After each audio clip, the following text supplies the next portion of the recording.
கர்த்தாவே, இன்றைக்கும் விசேஷமான ஒரு நாள். உலகமெங்கும் இந்த ஃபாதர்ஸ் டே கொண்டாடுகிறார்கள். இன்றைக்கும் எங்களுடைய தகப்பனார்களையும் தேசமயத்தில் ஆவிக்குரிய தகப்பன்மார்களை நான் நினைத்து அதிகமாக நன்றி சொல்கிறோம். அவர்கள் மூலமாக எங்களுடைய வாழ்க்கையில நீர் சத்தியம் என்கிற வெளிச்சத்தை தந்து ஆண்டவரை நாங்கள் ரட்சிப்பை காணும்படி அந்த உன்னதமான உறவை பெற்றுக்கொள்ளும்படி அனைவரும் செய்திருக்கிறேன். நன்றி சொல்கிறோம் அப்பா. கர்த்தாவே, இந்த வேளையிலும் எங்களுடைய தலைமை போதகர் அவர்கள், போதகர் குழுவினர், தேசமயத்திலே இந்திய உள்ள ஒவ்வொரு போதகர்களுக்காக நன்றி சொல்கிறோம் அப்பா. அவர்கள் எங்களுக்காக நேரம் எடுத்து வேறு வார்த்தைகளை படித்துக் கொடுத்தது, எங்களுக்காக வார்த்தை ஜெபித்தது, எங்களுடைய ஆவிக்குரிய வாழ்க்கைக்காக உழைத்தது, ஆண்டவரை பாடல்பட்டது எல்லாவற்றையும் நாம் நினைத்து ஆண்டவரை நன்றி சொல்கிறோம். நீர் அவர்களுக்கு அவருடைய ஆசீர்வாதம் தொடர்ந்து மேலான பிரசன்னம் அவர்களை இன்னும் நேர ஆத்மாக்களுக்கு ஆண்டவரை சத்தியத்தின் பாதையில் சத்தியத்தின் வெளிச்சத்தின் தரப்பியுமாய் கூட அவர் வழிநடத்தும். இந்த வேளையில் நாம் நேரம் எடுத்து உன்னுடைய வேத வார்த்தையிலே நாம் தியானிக்கிறோம். கர்த்தாவே, உதவி செய்யும். எங்களுக்கு உன்னுடைய வேத வசனத்தில் உள்ள ஆழமான காரியங்களை பார்க்கும்படி, கர்த்தாவே, நான் கற்றுக்கொள்ளும்படி நீர் எங்களுடைய ஆவியாலே எங்களை வழிநடத்த வேண்டும் என்று இயேசு கிறிஸ்துவோடு ஜெபிக்கிறோம்.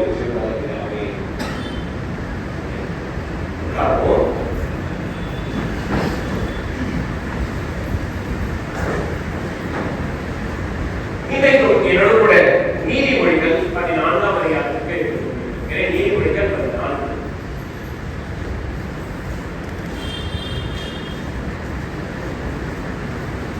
இன்னைக்கு நாம இந்த மனப்பாட வசனமாக சொன்னோம். நீதிமொழிகள் 14ஆம் அதிகாரம் 26ஆம் வசனம். கர்த்தருக்கு பயப்படுகிறவனுக்கு திட நம்பிக்கை உண்டு. சோ இந்த வசனத்தை அடிப்படையாக கொண்டுதான் நம்ம இன்றைக்கு கர்த்தருடைய வார்த்தையை நம்ம தியானிக்க போறோம். நீதிமொழிகள் 14ஆம் அதிகாரம் 26ஆம் வசனத்தை நம்ம பார்க்கிறோம். கர்த்தருக்கு பயப்படுகிறவனுக்கு திட நம்பிக்கை உண்டு. இன்றைக்கு இந்த ஒரு தலைப்பை நம்ம தியானிக்கிறதுக்கு முன்னதாக முதலாவது நீதிமொழிகள் புத்தகத்தை பற்றி நம்ம சற்று அறிந்திருப்பது நல்லது. கடந்த 2 வாரங்களாக நீதிமொழிகள் புத்தகத்தை தான் நம்ம படித்தோம். நீதிமொழிகள் 1:7, அதுக்கப்புறம் என்ன படிச்சோம்? நீதிமொழிகள் 9ஆம் அதிகாரத்துல நம்ம படித்தோம். கர்த்தருக்கு பயப்படுகிற வயதே, கர்த்தருக்கு பயப்படுகிற வயது ஞானத்தின் ஆரம்பம். சோ இது நம்ம மையமாக நம்ம படித்தோம். ஆனா நேர்மைக்கு நீதிமொழிகள் புத்தகத்தை நம்ம படித்தோம் என்றால் அது மிகவும் சுவாரஸ்யமான ஒரு புத்தகம். அதிலே குறிப்பா பெற்றோர்கள் முதலாவது நேரம் எடுத்து படிக்க வேண்டிய ஒரு புத்தகம். அதே சமயத்துல திருமணமான தம்பதியர்கள் கல்யாணத்துக்கு முன்னாடியே சரி இல்ல கல்யாணத்துக்கு அப்புறம் சரி நேரம் எடுத்து வாசிக்கக்கூடிய ஒரு புத்தகம் நீதிமொழிகள் புத்தகம். அதே சமயத்துல இந்த புத்தகத்தை நம்ம வாசிக்கும் பொழுது இது என்ன அப்படின்னா 2 விதமான வாழ்க்கையை குறித்து சொல்லக்கூடிய ஒரு புத்தகம். அது என்ன 2 விதமான வாழ்க்கை?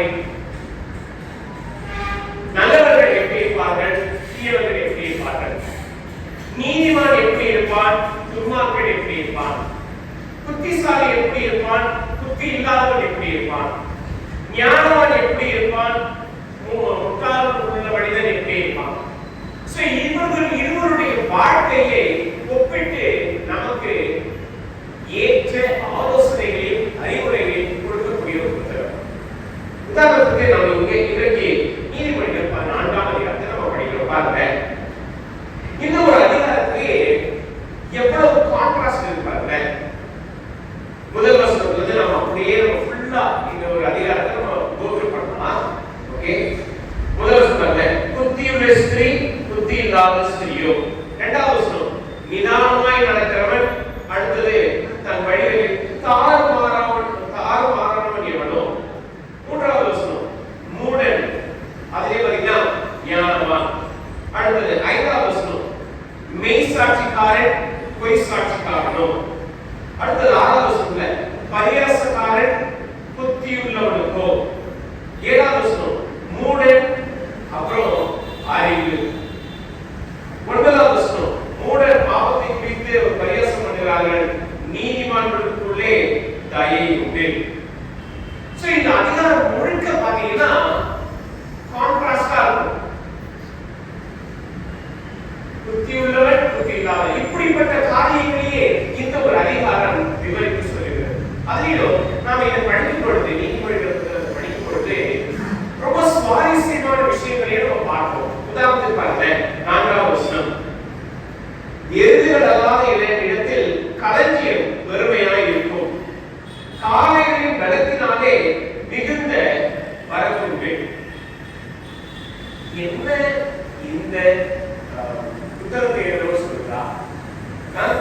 எல்லா இடத்துலயும் மனிதர்களுக்கு எப்படி சொல்கிறார், திடீர்னு ஒரு என்ன சொல்ல போனா விவசாயத்துக்கு பயன்படுத்தப்படுகிற ஒரு என்னன்னா எருது அப்படி இல்லைன்னா காளை, இதை குறிப்பிட்ட சொல்றதுக்கான காரணம் என்ன?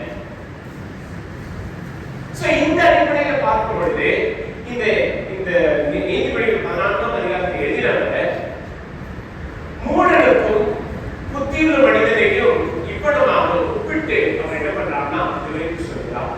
இது ஆங்கிலத்தில் என்ன சொல்லுவாங்கன்னா மெட்டபோர் அப்படின்னு சொல்லுவாங்க. ஒரு மனிதனுடைய செயலையோ சுபாவத்தையோ இன்னொரு மிருகத்தோடோ இல்ல பொருளோடோ மிகைப்படுத்தி பேசுவது.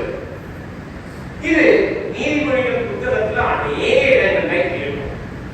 ஒரு சில நேரத்தில் படிப்பொழுது என்னடா திடீர்னு இங்க பறவை பத்தி சொல்றாங்களே, இங்க என்ன தேனை பத்தி சொல்றாங்களே, இங்க என்ன உணவு பத்தி சொல்றாங்களே, இது போல அநேக காரியங்கள் விவரிக்கப்பட்டிருக்கும். நாம இதை படிக்கும் பொழுது இதெல்லாம் தேவையில்லை, இது நடுவில் ஏன் பயன்படுத்தினாலும் தெரியாது. ஆனா நம்ம கவனமாக வாசிப்போம் என்றால் இது ஒரு மனிதனுடைய குணாதிசயத்தை வெளிப்படுத்தக்கூடியதாக. சரி, இன்றைக்கு நாம் இந்த 14ஆம் அதிகாரத்துல கவனிக்க போகிற காரியம் என்ன அப்படின்னு பார்த்தீங்கன்னா, கர்த்தருக்கு பயப்படுகிறவனுக்கு திட நம்பிக்கை உண்டு. நம்ம கடந்த 2 வாரங்கள்ல படித்தோம். கர்த்தருக்கு பயப்படுகிறவனுக்கு என்ன இருக்கு? ஞானம் உண்டு, ஞானத்தின் ஆரம்பம் என்று படித்தோம். நம்ம நிறைய நேரத்துல என்ன நினைக்கிறோம், கர்த்தருக்கு பயப்படுகிற பயத்தினால நாம அறிவுள்ளவர்களாக, அதே சமயத்துல புத்திமான்களாக, ஞானவான்களாக நம்ம வளரும். ஆனா அவருடைய பல தன்மைகளை நம்ம கவனித்து பார்க்க மாட்டோம். இங்கே சாலமோன் அவர்கள் சொல்றார், கர்த்தருக்கு பயப்படுகிறவனுக்கு திட நம்பிக்கை.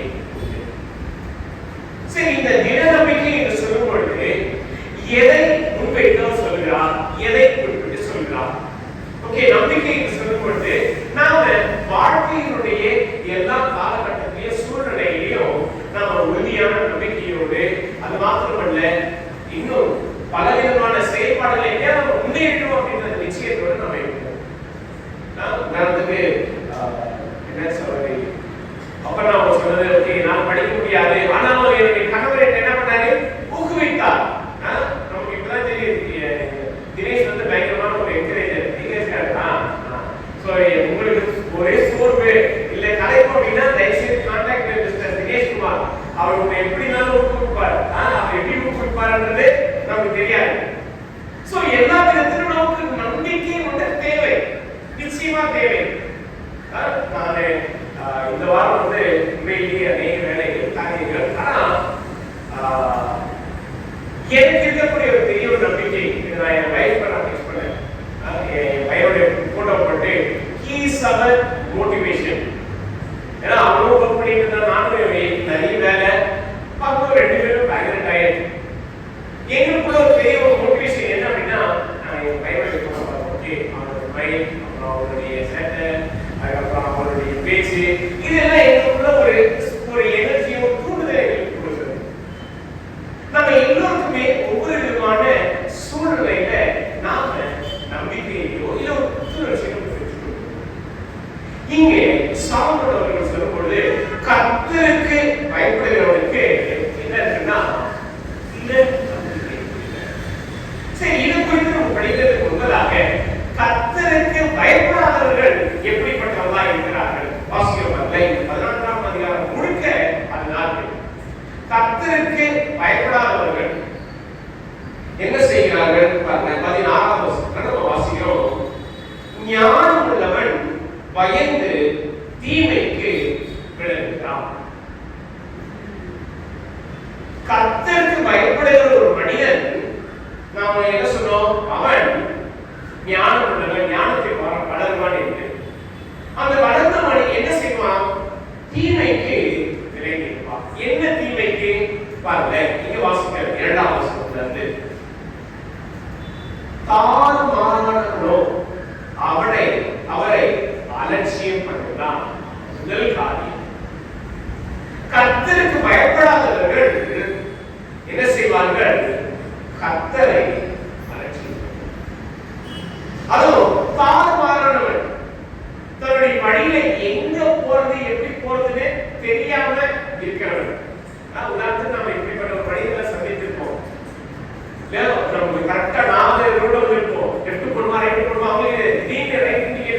லெஃப்ட் போவாங்க.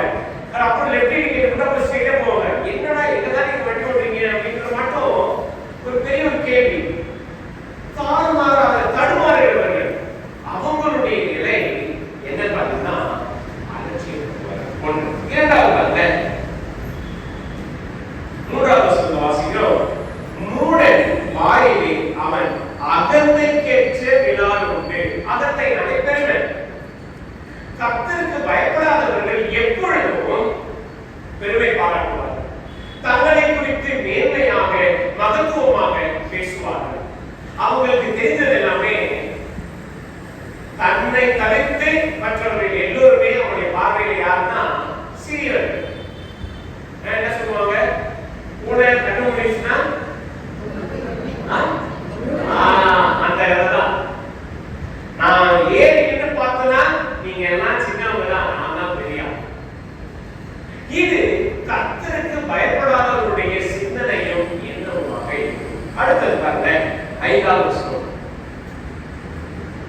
பொய் சாட்சிக்காரனும் பொய்களை ஊதுகிறான். இங்க கர்த்தருக்கு பயப்படாதவர்கள் பொய்களை என்ன பண்றாங்கன்னா ஊதுறாங்க. நம்ம என்ன சொல்லுவோம்? எப்படி அடிச்சு போறாங்க பத்தியா? கலகலையா போகுது. அதுதான் இது. பொய்களை ஊதுறாங்க. அதாவது இன்னும் இப்ப லேட்டஸ்ட் ட்ரெண்ட் என்ன? உருட்டு உருட்டு, பலா உருட்டு, சேர்த்து உருட்டு. கர்த்தருக்கு பயப்படாதவர்கள் இப்படிப்பட்ட ஒரு காரியத்தை செய்ய தயங்கவே மாட்டார்கள். பொய் பேசுறது தாராளமா சுலபமா, அது என்ன எளிமையா வரும். அதெல்லாம் நம்புற மாட்டோமே. அடுத்ததாக இங்க பாக்குறாங்க 9வது வசனம், 7வது வசனம். மூடருடைய முகத்துக்கு விலகி போ. 9வது வசனம். மூடர் பாவத்தை குறித்து பரியாசம் பண்ணுகிறார்கள். முட்டாள்கள், அதாவது கர்த்தருக்கு பயப்படாதவர்கள் பாவத்தை குறித்து எந்த அக்கறையும் இல்லாதவர்கள். அவங்க எப்படி வேணா வாழலாம், என்ன வேணா செய்யலாம், எதை வேணா பண்ணலாம், அவ்வளவு இல்லை. அடுத்த வசனத்தை நம்ம வாசிக்கிறோம். இங்க 18வது வசனம். மனுஷனுக்கு செம்மையாய் தோன்றுகிற வழி உண்டு, அதன் முடிவோ மரண வழிகள். கர்த்தருக்கு பயப்படாதவர்கள் செய்கிற இன்னும் மிக முக்கியமான ஒரு செயல் என்ன அப்படின்னா, அவங்க மன விருப்பத்தின்படி அவங்க வாழலாம். அவங்க மனம் சொல்லுகிற எல்லாவற்றையும் அவங்க விரும்பி செய்வாங்க. இன்றைக்கு சமுதாயத்துல குறிப்பா அநேக பேச்சாளர்கள் என்ன சொல்லுவாங்க? உன் மனம் சொல்லுகிறதை கேள், உன் மனம் என்ன போதிக்கிறதோ அதன்படி நட. வேதம் அதற்கு முரண்பாடாக சொல்லுகிறது. என்ன? மனுஷனுக்கு செம்மையாய் தோன்றுகிற வழி உண்டு. இன்னைக்கு நம்ம எல்லாருக்குமே நல்லது என்று நம்முடைய இருதயம் சொல்லும். ஆனால் நம்ம சரியாக கவனிக்காம, அறிந்து கொள்ளாமல், ஆராய்ந்து பார்க்காமல் நம்முடைய விருப்பத்தின்படி செய்யும் பொழுது அதனுடைய முடிவு என்னவாக இருக்கிறதுனா வாசிக்கிறோம், மரண வழிகள் என்று இங்கே நம்ம படிக்கிறோம். அடுத்ததாக இங்க வாசிக்கிறோம் பாருங்க, 11வது வசனம். துன்மார்க்கனுடைய வீடு அழியும். ஏன் அழியும் பாருங்க. நீங்க அடுத்தடுத்த வசனங்களை நம்ம வாசிக்கிறோம்.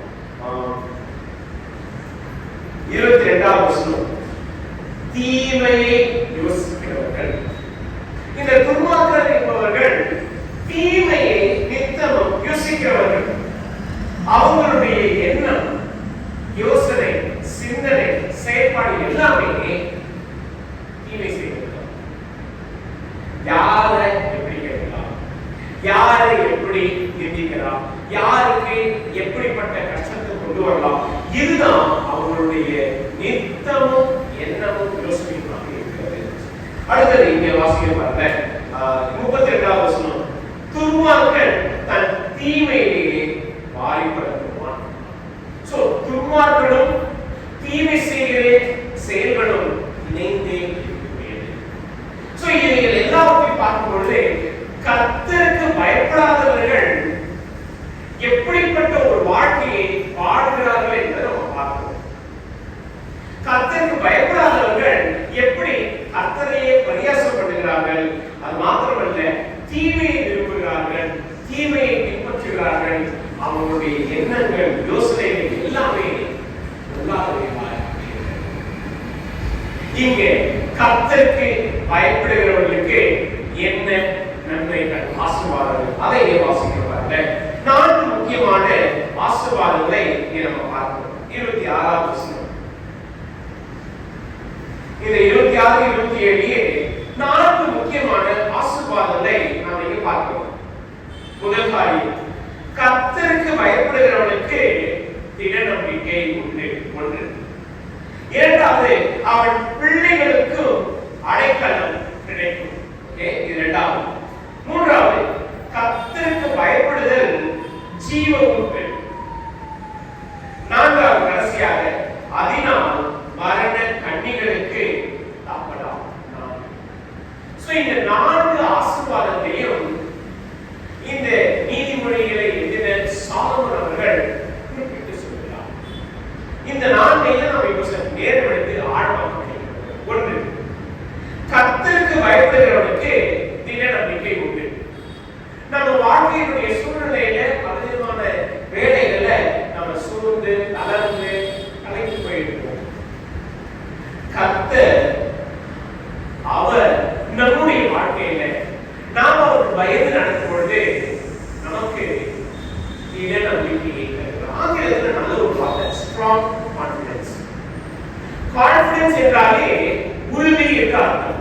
மன உறுதி, மன வலிமை. ஸ்ட்ராங் கான்ஃபிடன்ஸ் என்றாலே இத கிரேக்க மொழியில என்ன சொல்றோம்னா டியூவல் வேர்ட் சொல்வாங்க. 2 விதமான செயல் வார்த்தைகள் இன்னும் அதனுடைய மகத்துவத்தை இங்கே கர்த்தருக்கு பயப்படுகிறவனுக்கு என்ன கிடைக்குதுன்னா இரட்டிப்பான வலிமையையும் நம்பிக்கையையும் அவனால்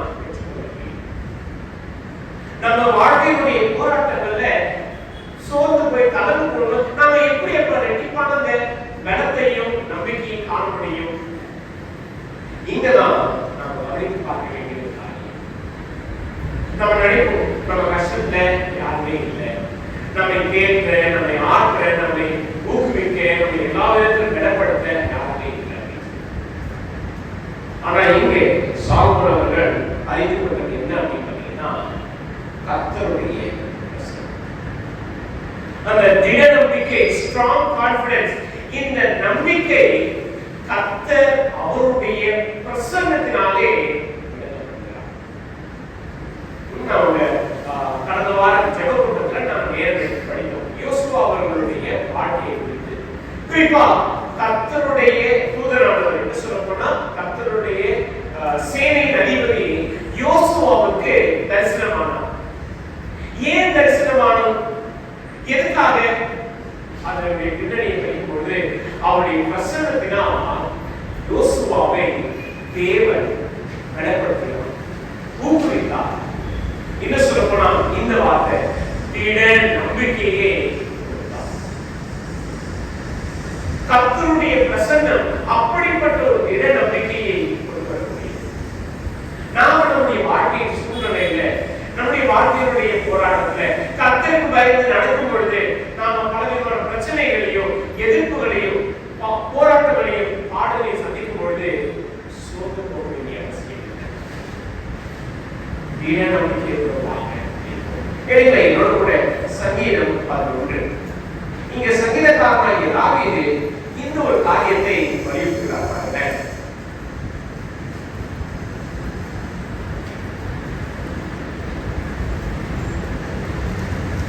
முதல் வசனம், சங்கீதம் 11 முதல் வசனம்.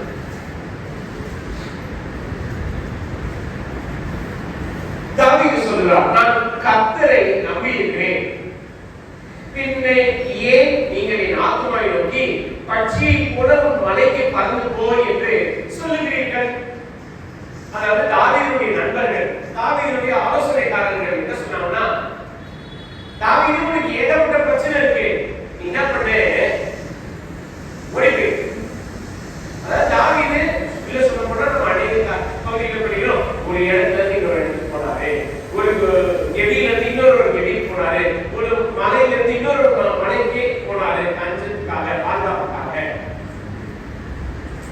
ஆனா இங்கே அவருடைய நண்பர்கள் என்ன சொல்றாங்கன்னா, இந்த பிரச்சனை இருந்தா, இந்த சூழ்நிலை இருந்தா, நீ என்ன பண்ணு, இங்க இருக்காது, கடந்து போயிடு. இந்த இடத்துல உன்னுடைய நீ இங்க இருக்கிறதுனால உனக்கு ஏகப்பட்ட பிரச்சனை, இன்னும் சொல்லமா நமக்கு உயிரை எடுத்துருவாங்க, நீ இங்க இருக்காத, ஓடி போயிடு. இங்க தாவீதுடைய வார்த்தை என்ன? 4வது வசனம், கர்த்தர் நம்முடைய பரிசுத்த ஆலயத்தில் இருக்கிறார், கர்த்தருடைய சிங்காசனம் பரலோகத்தில் இருக்கிறது, அவருடைய கண்கள் மனுபுத்திரரை பார்க்கிறது, அவருடைய இமைகள் அவர்களை சோதித்தருகிறது. இங்கே தாவீது கர்த்தருடைய பிரசன்னத்தை, ஆண்டவருடைய பிரசன்னத்தினால் நான் கர்த்தரை நம்பி இருக்கிறேன் என்று சொல்லுகிறார். நாம் இன்னைக்கு நிறைய பேர் பிரச்சனையை பார்த்து ஓடணும்னு நினைக்கிறோம், பிரச்சனையை பார்த்து பயந்து ஒழுகி போய் விடுகிறோம். ஆனா இந்த மத்தியில ஆண்டவருடைய பிரசன்னம் இருக்கிறது என்பதை, அந்த அவருடைய பிரசன்னம் இருக்கிறது என்பதை நாம் உணர்ந்தோம் என்றால் திட நம்பிக்கை உண்டாகும். அடுத்தது 2வது காரியமாக பார்த்தோம், 20வது, அவன் பிள்ளைகளுக்கு அடைக்கலம் கிடைக்கும். கர்த்தருக்கு பயப்படுகிற பெற்றோர்களாக நாம் இருப்போம் என்றால் நிச்சயமாக நம்முடைய பிள்ளைகள் கர்த்தருடைய பாதுகாப்பையும் அதே சமயத்தில் ஆண்டவருடைய அனுகிரகத்தையும் பார்ப்பார்கள். உதாரணத்துக்கு மியான்மர் பர்மா தேசத்துல மிஷனரி ஊழியம் செய்யும்படி சென்ற ஒரு குடும்பம், அவருடைய பேர் அடோனியா ஜென்சன். அவர் அந்த ஊழியத்துல தன்னுடைய உயிரை இழந்தாலும், அந்த இடத்துல ரத்த சாட்சியாக மறித்தாலும், அவருடைய பிள்ளைகள் அந்த ஜனத்தின், அதாவது அந்த கூட்டத்தின் மக்களால் பாதுகாப்பை பெற்றார்கள், வளர்க்கப்பட்டார்கள். கர்த்தருடைய கிருபையை பர்மா தேசத்துல இன்னும் சொல்ல போனா வேதத்தை நல்முறையாக நேர்த்தியாக மொழிபெயர்த்தவர் இவர்தான். அவரை உள்ளவர் அந்த காலகட்டத்துல பரியாசம் பண்ணி பாடுபடுத்தி அவரை கொலை செய்தார்கள், அவரையும். ஆனா அவருடைய பிள்ளைகள் கர்த்தரால் பாதுகாப்பை பெற்றுக்கொண்டார்கள். இன்றைக்கு நாம கர்த்தருக்கு பயப்படுகிற பயத்தினால் நிச்சயமாக நம்முடைய பிள்ளைகள் அந்த நன்மையை பெற்றுக்கொள்வார்கள். இங்க வாசிக்கிறார்களா, அவன் பிள்ளைகளுக்கும் அடைக்கலம் கிடைக்கும். அடைக்கலம் என்ன? உண்மையாகவே ஆண்டவர் தருகிற பாதுகாப்பு, ஆசீர்வாதம். இந்த வாரம் ரொம்ப கோரமான ஒரு சம்பவம், ஃப்ளைட் ஆக்சிடென்ட். கிட்டத்தட்ட 241 பேர் அந்த ஆக்சிடென்ட் இறந்தாங்க. உண்மையிலேயே உலகம் யாருமே இந்த அளவுக்கு இப்படிப்பட்ட ஒரு விபத்தை சந்திக்கவே இல்லை. அது முதல் முறையா இந்த கேசத்துல இப்படிப்பட்ட ஒரு காரியம். அவன் சொல்றாங்க, அதுவே குறிப்பா ஒரு குடும்பத்தை பற்றி எல்லாரும் வாட்ஸ்அப்ல ஷேர் பண்ணிருக்காங்க. லண்டன்ல அவர் நோட் பண்ணியிருந்தாரு, அவருடைய மனைவியே பிள்ளைகள் எல்லாரையும் என்ன கூட்டிட்டு போனோம், அங்க இருந்து அவங்க ஃபேமிலி செட்டில் ஆகணும் அப்படின்ட்டு. எந்தாவதே அவங்களுடைய வாழ்க்கையை அதுக்கு அநேக என்ன பண்ணாங்கன்னா பதிவிட்டு இருந்தாங்க, மனிதனுடைய வாழ்க்கை அடுத்த விஷயத்துல என்ன ஆகும், அடுத்த நாளைக்கு என்ன ஆகும் யாருக்கும் தெரியாது. நம்ம வாழ்றதுக்கு சந்தோஷமா வாழ்வோம், வாழ்றதுக்கு மற்றவர்களுக்கு பிரயோஜனம் உள்ளவர்களாக நம்ம இப்போ அநேக ரொம்ப இமோஷனலான கமெண்ட்ஸ் தான் கொடுத்துருக்காங்க. அதுலயும் இந்த பெரிய ஒரு ஆபத்திலையும் ஒரு மனிதன் கிடைக்கும். எல்லா விஷயம் ஆச்சரியம் கேட்டா அவர் ஃப்ரெண்ட் முடிச்சிட்டாரு அப்படின்றாரு. அதுக்கப்புறம் அவர் எக்ஸ்பிளைன் பண்றாரு, முன்னாடி ஒரு பெரிய ஒரு பிரகாசமான ஒரு ஒளி இருந்தது, இப்படி இருந்தது, அது இருந்தது, நான் நடந்து போனேன், ஓடலாம் நடந்து போனேன், முடிச்சுட்டேன், செஞ்சேன். See, sometimes certain things நம்மளால விவரிக்க முடியாது. ஆனா இங்கே நம்ம பார்க்கிறோம், கர்த்தருக்கு பயந்தவர்கள், அவருடைய பிள்ளைகளுக்கு ஆண்டவர் அடைக்கலத்தை. இன்னைக்கு நம்முடைய பிள்ளைகளுக்காக அநேக காரியங்கள் செய்யணும். பிள்ளைகளுடைய படிப்புக்காக, பிள்ளைகளுடைய எதிர்கால வாழ்க்கைக்காக எல்லாவற்றையும் நம்ம திட்டம் போடுறோம். சரியா, நல்லதான், இல்லைன்னு சொல்ல. அதே சமயத்துல நாம நம்ம பிள்ளைகளுடைய வாழ்க்கை முழுவதும் இருந்து நாம என்ன பண்ண முடியாது, பாதுகாக்கவோ இல்ல ஒரு கண்காணிக்கவோ செயல்படுத்த முடியாது. ஆண்டவர் ஒருவர் தான் அவங்களுக்கு அடைக்கலம். ஆண்டவர் ஒருவர் தான் அவர்களுக்கு பாதுகாப்பு. அது இந்த இரண்டாவது. மூன்றாவது ஆசீர்வாதம் இங்கே வாசிக்கிறாங்க. கர்த்தருக்கு பயப்படுதல் ஜீவ ஊற்று. இன்னும் ரொம்ப வித்தியாசமாக இருக்கிறது. கர்த்தருக்கு பயப்படுதல்னால என்ன கிடைக்கும்? ஜீவ ஊற்று. இதை குறித்து நம்ம எங்க படிக்கிறோம்? யோவான் 4ஆம் அதிகாரத்துல ஆண்டவராகிய இயேசுவானவர் அந்த சமாரிய பெண்மணியிட்ட பேசுகிறார். தாகத்துக்கு தாய் என்று அவர் கேட்டார். அப்ப அந்த பெண்மணியை சொல்றாங்க, நீங்க யூதனா இருக்கீங்க, என்கிட்ட சமாரிய என்கிட்ட நீங்க தண்ணி கேட்கிறீங்களே, இதெல்லாம் கருமா, இது நியாயமா? ஏன்னா எந்த யூதர்களும் சமாரியத்தோட பேச மாட்டாங்க, சம்மந்தம் கலக்க மாட்டாங்க. இன்னும் சொல்லப்போனா அவங்க இந்த பக்கம் வந்தாங்கன்னா அந்த பக்கம் போயிடுவாங்க. ஆண்டவராகிய இயேசுவானவர் நேரம் எடுத்து அந்த பெண்மணியோடு பேசுகிறார், விளக்கப்படுத்துகிறார். கடைசியாக சொல்கிறார், நான் தான் பேசியேன். கர்த்தருக்கு பயப்படுதல் என்பது நாம கவனிக்க வேண்டியது என்ன அப்படின்னா, ஆண்டவராகிய இயேசுவானவரால் நம்முடைய வாழ்க்கை புதுப்பிக்கப்படும், உயிரோட்டத்தை பெற்றுக் கொள்ளும். இன்னும் சொல்லப்போனா அந்த ஜீவனில் நாம் சந்தோஷத்தையும் சமாதானத்தையும் மகிழ்ச்சியையும் யோவான் 4ஆம் அதிகாரம் அதனுடைய வாசகம். யோவான் 4.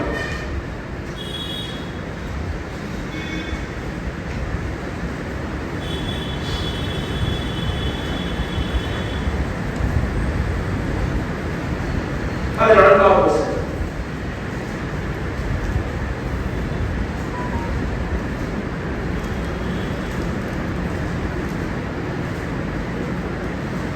யோவான் 4:14. நான் கொடுக்கும் தண்ணீரை குடிக்கிறவனுக்கோ ஒரு காலம் தாகம் உண்டாகாது.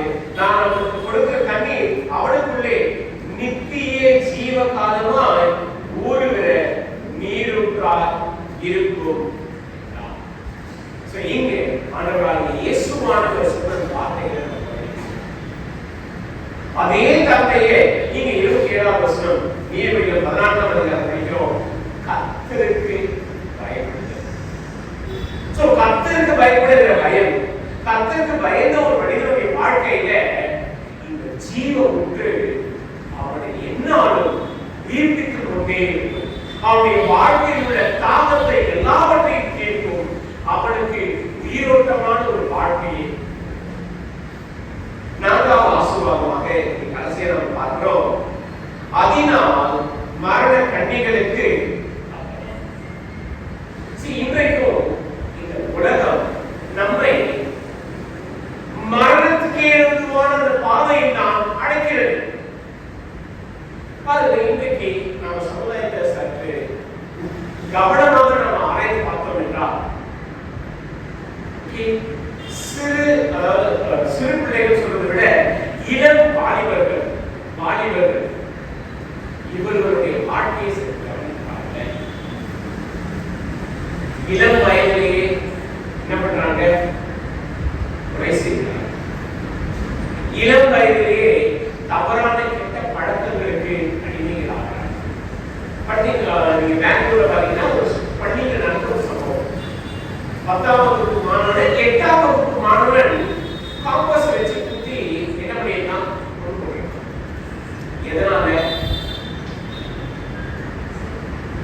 எதனால தெரியுங்களா? செல்போன்ல பிள்ளைகள் கிளிக் பண்ற கேம்ஸ் வந்து விளையாடுறாங்க. 8ஆம் வகுப்பு படிக்கிற 10ஆம் வகுப்பு மாணவன். இன்னைக்கு உலகம் நம்ம எல்லாரும் எந்த இடத்துல கொண்டு போனா மரணத்துக்கு ஏதுவான பாதைக்கு தான் கொண்டு போகுது. அதே சமயத்துல நம்ம பார்க்கிறோம், படிக்கலாம் வேணாம் சொல்றாங்க. படிச்சு என்ன பிரயோஜனம்? எல்லாம் ஸ்விக்கி சொமாட்டோ ஓட்டுறாங்க. அவங்க எல்லாம் டபுள் டிகிரி முடிச்சவங்க, அவங்களுக்கு இந்த வேலை இல்லை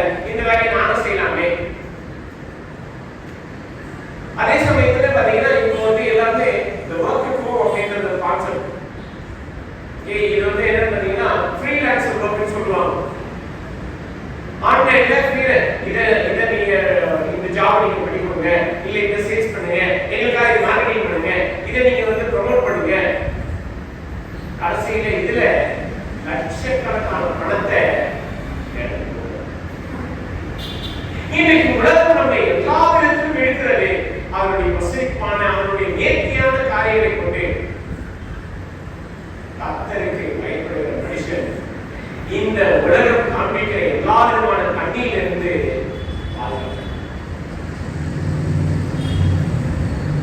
சரிங்களா. ஒரு 10 வருஷத்துக்கு முன்னாடி 15 வருஷத்துக்கு முன்னாடி நடந்த ஒரு சம்பவம். நம்மளுக்கு வந்து மெசேஜ் வரும், போனுக்கோ இல்லைன்னா மெயிலுக்கோ, உங்களுக்கு இவ்வளவு அமௌண்ட் வந்து பைசா நாங்க தரோம், நீங்க என்ன பண்ணுங்க, ஏர்போர்ட்ல வந்து எங்க கிட்ட வந்து நீங்க இந்த பணத்தை வந்து ரிசீவ் பண்ணிக்கலாம். ஆனா அதுக்கு முன்னாடி நீங்க இவ்வளவு பணம் எடுத்து கொடுக்கணும்.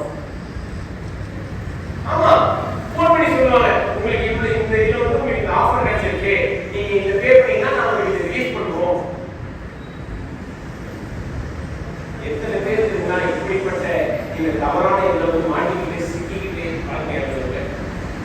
நான் சொல்றது 15 வருஷத்துக்கு முன்னாடி இதெல்லாம் நடந்திருக்கு. ஏன்னா இது எனக்கும் வந்திருக்கு, என் தம்பிக்கும் வந்திருக்கு, மெசேஜ் வந்திருக்கு, நீங்க வாங்க நாங்க உங்களுக்கு கொடுக்குறோம் செய்யறோம் அப்படின்னு. கர்த்தருக்கு பயந்தவர் நிச்சயமா இப்படிப்பட்ட ஒரு காரியத்திலிருந்து அவர் பாதுகாக்கிறார். எனக்கு அருமையானவர்களே, இன்றைக்கும் நீதிமொழிகள் 14ஆம் அதிகாரத்துல இந்த 4 நன்மைகள் ஆசீர்வாதங்களை நம்ம பார்க்கிறோம் என்றால் முழுக்க முழுக்க கர்த்தருக்கு பயந்தவர்கள் இப்படிப்பட்ட நன்மையின் ஆசீர்வாதத்தை நாம செய்ய வேண்டியது என்ன? நாம ஒவ்வொரு நாளும் கர்த்தருக்கு பயப்படுகிற பயத்தை நாம வளர்க்கிறோம். கர்த்தருக்கு பயப்படுகிற பயத்தில் அனைவரும் நாம நிலைத்திருக்கிறோமா? அதே சமயத்துல நாம எல்லோரும் கடினமான சூழ்நிலைகளை கலந்துருக்கோம்.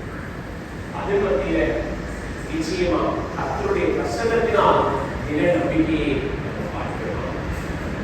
இங்க இந்த நீதிமொழிகளை நேர்த்தியாக நேரப்படுத்தி எழுதிய சாலமோன் அவர்கள் தன்னுடைய வாழ்க்கையை திரும்பி பார்க்கும்போது கர்த்தருக்கு பயப்படுகிற மனுஷன் இப்படிப்பட்ட காரியங்களிலிருந்து விலக்கி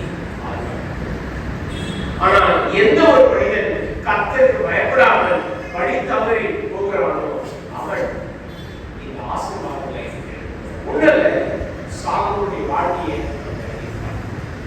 இதே சாலமோன் தான் கர்த்தரை பின்பற்றாமல் கர்த்தரை விட்டுவிட்டு அந்நிய தேவர்களை வணங்கினதுனால என்ன நடந்தது?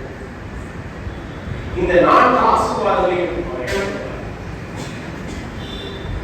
எப்போ அவர் கர்த்தரை பின்பற்றாமல் கர்த்தருடைய வார்த்தைப்படி நடவாமல் அந்நிய தேவர்களை பின்பற்றினார்களோ என்ன நடந்தது?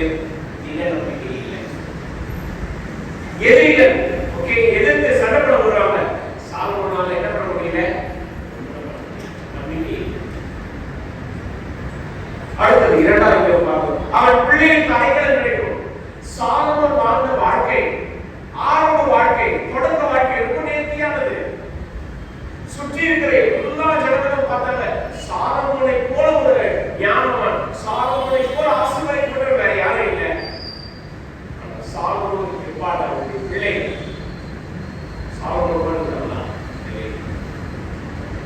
சாலமோனுக்கு பிற்பாடு ராஜ்யத்தை 2ஆக இருந்துச்சு. பிள்ளைகள் அவர்களுக்குள்ளாக பெரிய ஒரு வேற்றுமை கசப்பு அவர்களுக்கு ஆசீர்வாதம் கிடையாது. அதே சமயத்தில் நம்ம பார்க்கிறோம் சாலமோன் கர்த்தருக்கு தன்னுடைய கடைசி காலத்தில் பயப்படாமல் பிரியமில்லாமல் வாழ்ந்ததுனால அவன் புத்துணர்ச்சி பெறல. வரலாற்றில் அவருடைய பெயர் நேர்மையாக இருந்தாலும் முடிவில் அவருடைய பெயர் அற்பமாக ஈரோட்டம் இல்லாத ஒரு வாழ்க்கை, எளிமையாக சாதாரணமாக தன்னுடைய வாழ்க்கையை நிறைவு செய்தார். என்ன இந்த உலகத்தினுடைய கண்ணிக்கு அவர் தன்னுடைய மனதை தன்னுடைய புத்தியை கம்மியானது. நாம் கர்த்தருக்கு பயப்படுகிற பயத்தை பெற்றிருப்போம் என்றால் இந்த 4 ஆசீர்வாதங்களும் நம்மை நேர்த்தியாக கர்த்தருடைய மேன்மையை காணும் கர்த்தருடைய உறவில வளரும்படி உதவி செய்யும். இதை நாம் ஒவ்வொரு நாளும் செயல்படுத்துவதாக கடைபிடிக்கக்கூடியவர்களாக இருக்கிறோம். சிந்தித்து பார்ப்போம். கர்த்தருக்கு பயப்படுறதுனால எனக்கு என்ன ஆசீர்வாதம், என்ன நன்மை? ஆண்கள் ஆசீர்வாதங்கள் நன்மைகள் இருக்கிறாங்க. கர்த்தருக்கு பயப்படுகிற பயத்தை நாம் மாத்திரம் இல்லை, நம்ம பிள்ளைகளுக்கும் நம்முடைய பிள்ளைகளிடத்தையும் நாம் பண்ணியிருக்கோம். நாம கர்த்தருக்கு பயந்து நடப்போம் என்றால் நிச்சயமாக அந்த ஆசீர்வாதம் நம்முடைய பிள்ளைகளுக்கு. இதை நம்ம மனதிலும் பயிற்சிக்க தொடர்ந்து செயல்படுத்த இது நிலைத்திருக்க கண்களுடைய